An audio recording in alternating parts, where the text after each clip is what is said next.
അതിരൂക്ഷ ആക്രമണം. വെടിനിർത്തൽ മണിക്കൂറുകൾക്കുള്ളിൽ ലംഘിച്ച ഇസ്രായേലും ഹിസ്ബുള്ളയും തമ്മിൽ ഖത്തർ മധ്യസ്ഥതയിൽ നിലവിൽ വന്ന വെടിനിർത്തൽ കരാർ ലംഘിച്ച ഇസ്രായേൽ തെക്കൻ ലെബനനിൽ വ്യോമാക്രമണം നടത്തിയിരിക്കുകയാണ്. ശനിയാഴ്ച പുലർച്ചെ നബാദിയ മേഖലയിലുണ്ടായ ആക്രമണത്തിൽ 5 പേർ കൊല്ലപ്പെടുകയും ചെയ്തിട്ടുണ്ട്. ഇതോടെ മണിക്കൂറുകൾക്കകം വെടിനിർത്തൽ കരാർ ലംഘിക്കപ്പെടുകയും മേഖലയിൽ വീണ്ടും സംഘർഷം രൂക്ഷമാവുകയും ചെയ്തിരിക്കുകയാണ്. നബാത്തിഹ് മേഖലയിലുടനീളം ഇസ്രായേലി യുദ്ധവിമാനങ്ങളും ഡ്രോണുകളും രാത്രിയിൽ ആക്രമണം നടത്തി. താമസ കെട്ടിടങ്ങളും വീടുകളും നശിപ്പിച്ചതായി ലെബനന്റെ ദേശീയ വാർത്താ ഏജൻസി റിപ്പോർട്ട് ചെയ്തു. പുലർച്ചെ നബാത്തിഹ് മേഖലയിലും പരിസര പ്രദേശങ്ങളിലും പീരങ്കി ഷെല്ലാക്രമണവും നടന്നു. അതിർത്തി കടന്നുള്ള പോരാട്ടം രൂക്ഷമായതിനെ തുടർന്ന് വിശാലമായ പ്രാദേശിക സംഘർഷത്തിന്റെ ആശങ്കകൾ ഉയർത്തിയതിനെ തുടർന്ന് ഇസ്രായേലും ഇറാൻ പിന്തുണയുള്ള ഹിസ്ബുള്ള ഗ്രൂപ്പും ശത്രുത അവസാനിപ്പിക്കാൻ സമ്മതിച്ചതിന് തൊട്ടുപിന്നാലെയാണ് ആക്രമണങ്ങൾ ഉണ്ടായത്. വെള്ളിയാഴ്ച പ്രാദേശിക സമയം വൈകുന്നേരം 4 മണിക്ക് തൊട്ടു മുൻപ് വെടിനിർത്തൽ പ്രാബല്യത്തിൽ വന്നതായി ഒരു മുതിർന്ന US ഉദ്യോഗസ്ഥൻ പറഞ്ഞിരുന്നു. ഒരു മുതിർന്ന ഇസ്രായേലി ഉദ്യോഗസ്ഥനും 2 ഹിസ്ബുള്ള സ്രോതസ്സുകളും റോയിട്ടേഴ്സിനോട് സംസാരിച്ചപ്പോൾ കരാർ വെവ്വേറെ സ്ഥിരീകരിച്ചു. ഇറാന്റെ പിന്തുണയോടെ അമേരിക്കയുടെയും ഖത്തറിന്റെയും നേതൃത്വത്തിൽ നയതന്ത്ര ശ്രമങ്ങളിലൂടെയാണ് വെടിനിർത്തൽ സാധ്യമായത്. ലെബനന്റെ തെക്കൻ മുന്നണിയെ സ്ഥിരപ്പെടുത്തുന്നതിനും മേഖലയിൽ നടക്കുന്ന വിശാലമായ നയതന്ത്ര സംരംഭങ്ങളെ സംരക്ഷിക്കുന്നതിനുമുള്ള ശ്രമമായാണ് വെടിനിർത്തലിനെ ചർച്ചകളിൽ ഉൾപ്പെട്ട ഉദ്യോഗസ്ഥർ വിശേഷിപ്പിച്ചത്.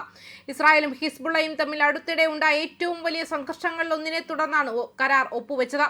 ലെബനനിൽ ഇസ്രായേൽ നടത്തിയ ആക്രമണങ്ങളിൽ ഏകദേശം 40 പേർ കൊല്ലപ്പെട്ടതായും ഹിസ്ബുള്ള ആക്രമണങ്ങളിൽ 4 ഇസ്രായേലി സൈനികർ കൊല്ലപ്പെട്ടതായും റിപ്പോർട്ടുണ്ട്.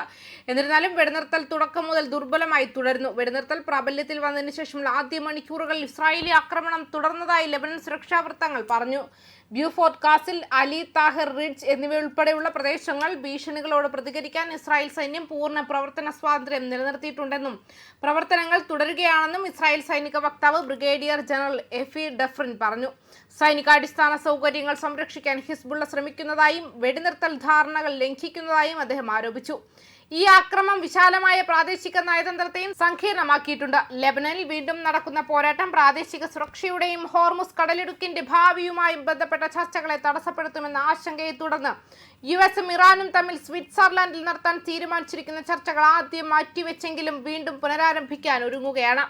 അതേസമയം ഐക്യരാഷ്ട്ര സംഘടനയിൽ വെള്ളിയാഴ്ച നടന്ന ഒരു പൊതു ഹിയറിംഗിനിടെ ഇസ്രായേൽ നയതന്ത്രജ്ഞനും മുതിർന്ന UN ഉദ്യോഗസ്ഥനും തമ്മിൽ ശക്തമായ വാക്കുതർക്കവും ബഹളവും ഉണ്ടായി. സംഘർഷഭരിതമായ സാഹചര്യങ്ങൾക്കൊടുവിൽ UN യോഗം പരസ്പരം ആക്രോശിക്കുന്ന അവസ്ഥയിലേക്ക് തരം താഴുകയായിരുന്നു. സായുധ സംഘർഷങ്ങളിലെ ലൈംഗിക അതിക്രമങ്ങൾ തടയുന്നതിനുള്ള UN സെക്രട്ടറി ജനറലിന്റെ പ്രത്യേക പ്രതിനിധിയായ പ്രമീള പാറ്റന്റെ രാജി ആവശ്യപ്പെടാൻ ഇസ്രായേലിന്റെ UN അംബാസഡർ ഡാനി ഡാനോൺ ഈ വേദി ഉപയോഗിച്ചതോടെയാണ് തർക്കങ്ങൾക്ക് തുടക്കമായത്. ന്യൂയോർക്കിൽ നടന്ന ഈ യോഗത്തിൽ ഇരുവരും മുഖാമുഖം വന്നപ്പോൾ അന്തരീക്ഷം കടുത്തു. യുദ്ധങ്ങളുമായി ബന്ധപ്പെട്ട ലൈംഗിക അതിക്രമ ലംഘനങ്ങളുടെ പേരിൽ ഇസ്രായേലിനെ ആദ്യമായി UNന്റെ കരിമ്പട്ടികയിൽ ഉൾപ്പെടുത്തിക്കൊണ്ടുള്ള ഒരു റിപ്പോർട്ട് പ്രമീള പാറ്റൻ അടുത്തിടെ തയ്യാറാക്കിയിരുന്നു. സംഘർഷ മേഖലകളിലെ ലൈംഗിക അതിക്രമങ്ങൾ ഇല്ലാതാക്കുന്നതിനുള്ള അന്താരാഷ്ട്ര ദിനാചരണത്തിന്റെ ഭാഗമായി നടന്ന ഹിയറിംഗിലാണ് ഈ വിഷയം വലിയ തർക്കത്തിന് കാരണമായത്. UN മേധാവി അന്റോണിയോ ഗുട്ടറസിന് ഇസ്രായേലിനെ ലക്ഷ്യമിടാനുള്ള അമിതമായ താൽപര്യത്തിന് നിങ്ങളും വഴങ്ങിക്കൊടുത്തു എന്ന് ഡാനി ഡാനോൺ പ്രമീള പാറ്റനെ കുറ്റപ്പെടുത്തിക്കൊണ്ട് സംസാരിച്ചു. ഈ പരാമർശങ്ങൾ ഉയർന്നതോടെ കുട്ടികളും സായുധ സംഘർഷങ്ങളുമായി ബന്ധപ്പെട്ട ഗുട്ടറസിന്റെ പ്രതിനിധിയായ വനേസ ഫ്രേസിയർ ഇടപെട്ടു. ഡാനോൺ വ്യക്തിപരമായ അധിക്ഷേപങ്ങളാണ് നടത്തുന്നതെന്ന് ആരോപിച്ച അവർ പോയിന്റ് ഓഫ് ഓർഡർ ഉന്നയിച്ച് അദ്ദേഹത്തിന്റെ പ്രസംഗം തടസ്സപ്പെടുത്തി. തന്റെ ഓഫീസിന്റെ കണ്ടെത്തലുകൾ കൃത്യമായി പരിശോധിച്ചുറപ്പിച്ച തെളിവുകളുടെ അടിസ്ഥാനത്തിലുള്ളതാണെന്നും വനേസ ഫ്രേസിയർ വാദിച്ചു.